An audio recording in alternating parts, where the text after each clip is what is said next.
Hi there, and this week I want to talk to you about the fact that your nervous system, as much as it's a wonderful thing and as much as we need it, it could be stunting your growth. What do I mean by that? So the nervous system runs the show.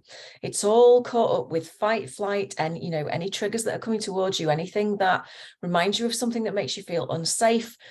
And it dictates whether our body goes into fight, flight, freeze, or whether we remain in flow and, ready to move forward, let's say.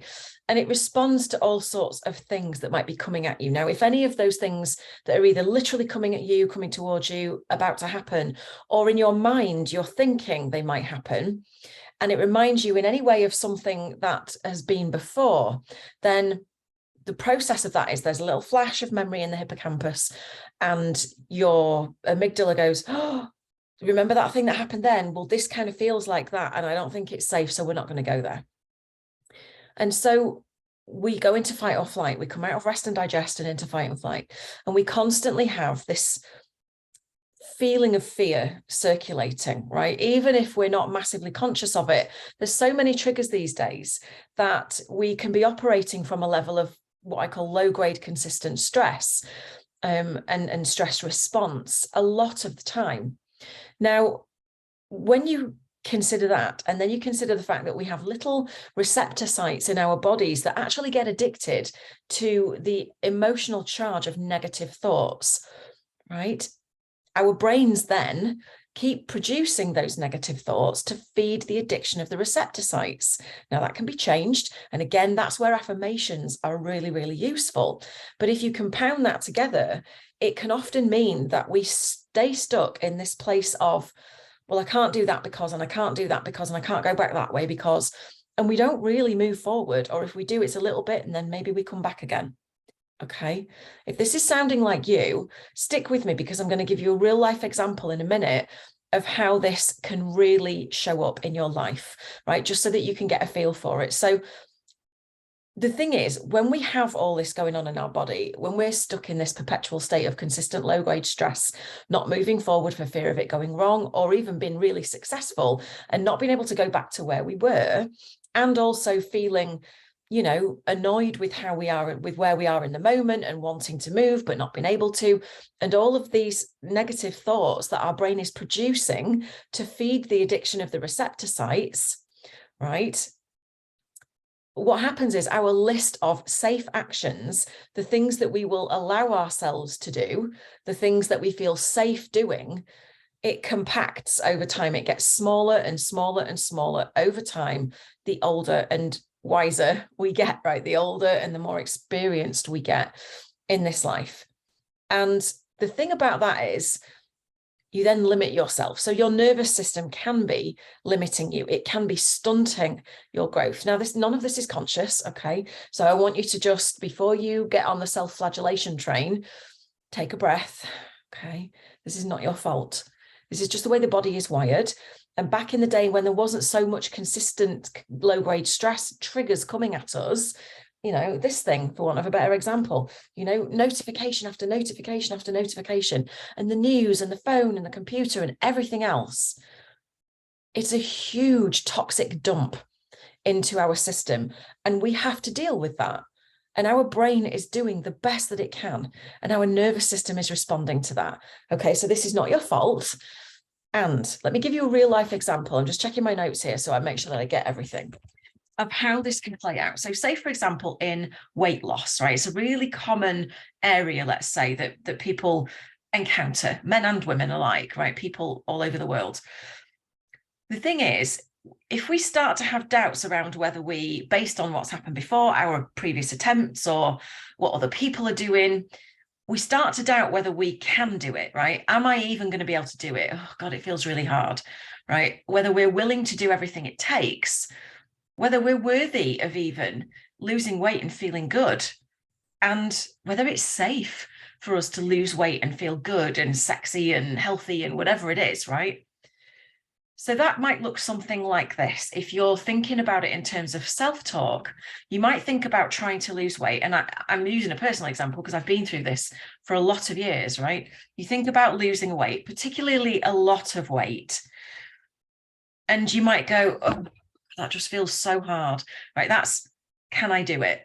whether I can do it or not, doubting I can do it. It feels so hard. It feels too hard. I just don't think I can do it.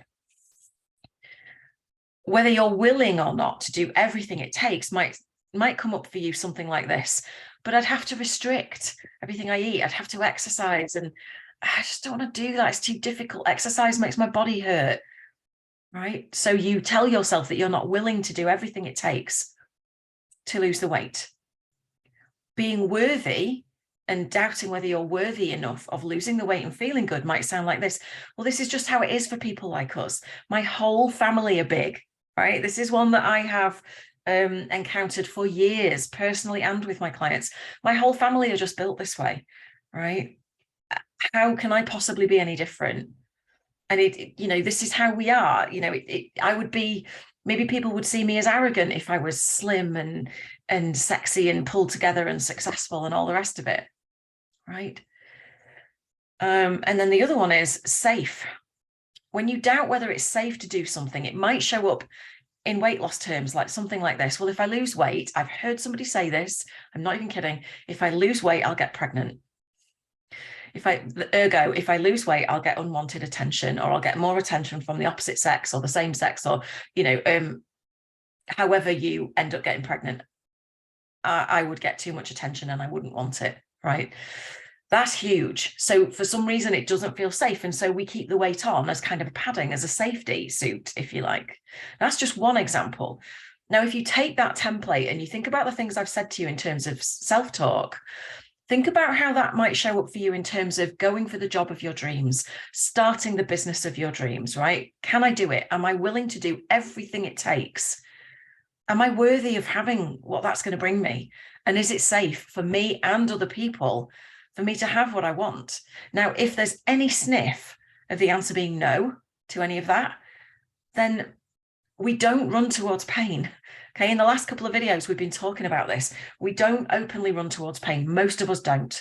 Okay, we move away from pain, and yes, towards pleasure. But there is a tipping point, okay, where we need to get away from pain more than pleasure will pull us towards it. When we've done enough work in terms of nervous system regulation, like what tapping does for people and other somatic modalities and stuff, and coaching and self-development, self-discovery, and all of this lovely stuff that we do, when we've done enough of that, we begin to be magnetized more by pleasure, pulled towards pleasure, than we are pushed to move away from pain, sorry. So the tipping point is there.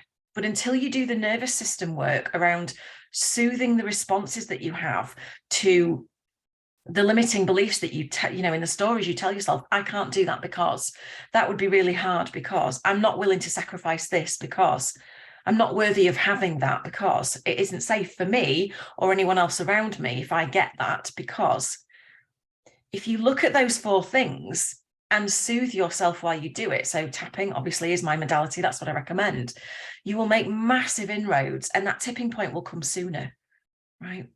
So don't let your nervous system stunt your growth. It's there, it serves a purpose, it is a beautiful, wonderful thing, right? We need it. Nobody's saying don't, override. Well, you can't override it. It's a biological reaction, right? We need it, and it's wired for a certain thing.